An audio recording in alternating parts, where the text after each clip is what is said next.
ನಾನು ಚಿತ್ರ ಪ್ರಾರಂಭ ಮಾಡುವಾಗ ನನ್ನ ಚಿತ್ರದಲ್ಲಿ ಗಿಲ್ಲಿ ಇದ್ದೇ ಇತ್ತು.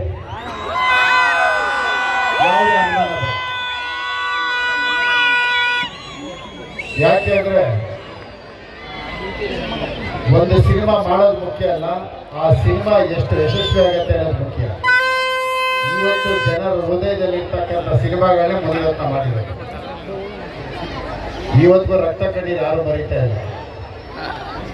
ಬಹುಶಃ ನನಗೆ ಅನಿಸ್ತದೆ ಜಿಲ್ಲೆ ಪಾರ್ಟ್ 2 ರಕ್ತ ಕಣ್ಣೀರು ಮಾಡಬೇಕು. ಹೌದಾ ಅಲ್ಲ? ಯಾಕೆಂದ್ರೆ ಗಿಲ್ಲಿ ಮಾತನ್ನ ನಾನು ನೋಡಿದ್ದೇನೆ. ಯಾವ್ದಪ್ಪ ಅದು ಅಕ್ಕನ ಕತೆ, ಇಲ್ಲಿ ಸಾಲ ಮಾಡಿದೆ, ನೀನು ಒಡವೆ ಕೊಡ್ತೆ, ನೀನು ಓಡೋದೆ, ಏನೇನೋ ಕತೆ ಐತಲ್ಲಪ್ಪ.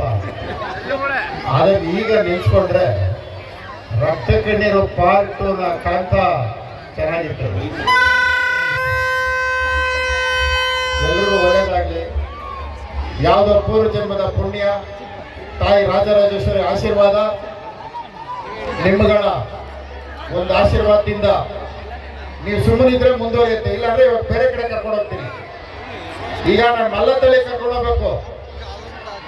ಈಗ ಅಲ್ಲಿ ಹೊರಟ್ಬಿಡ್ತೀನಿ. ಈಗ ಗಿಲ್ಲಿಯವ್ರನ್ನ ನಾನು ಅಲ್ಲಿ ಕರ್ಕೊಂಡು ಹೋಗ್ಬೇಕು. ನೀವು ಸುಮ್ಮನಿದ್ರೆ ಮಾತಾಡ್ಬಿಟ್ಟು ಕರ್ಕೊಂಡು ಹೋಗ್ತೀನಿ, ಇಲ್ಲಾಂದ್ರೆ ಕರ್ಕೊಂಡು ಹೋಗ್ಬೇಕು.